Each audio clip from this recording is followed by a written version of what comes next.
শেখ হাসিনা সরকারের সাবেক অর্থমন্ত্রী আবু হেনা মুস্তফা কামাল, তিনি লোটাস কামাল নামেও পরিচিত। কুমিল্লা 10 আসনের 5 বারের এমপি লোটাস কামাল পেশায় চার্টার্ড অ্যাকাউন্টেন্ট। ক্রিকেট সংগঠক হিসেবেও পরিচিতি আছে তার।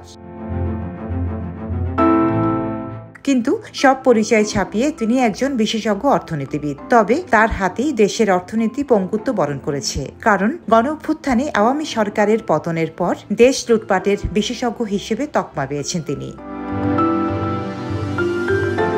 এবার বেরিয়ে এলো নতুন আরেক তথ্য। প্রশান্ত মহাসাগরীয় ছোট দ্বীপ রাষ্ট্র ভানুয়াতুর নাগরিকত্ব নিয়ে বিতর্কিত ব্যক্তিদের তালিকায় নাম তুললেন সাবেক এই অর্থমন্ত্রী। গেল অক্টোবরে তিনি ভানুয়াতুর পাসপোর্ট কেনেন বলে জানা গেছে। দ্বীপরাষ্ট্র ভানুয়াতুর গোল্ডেন পাসপোর্ট নামে একটি স্কিমের আওতায় বিদেশিদের কাছে নাগরিকত্ব বিক্রি করে।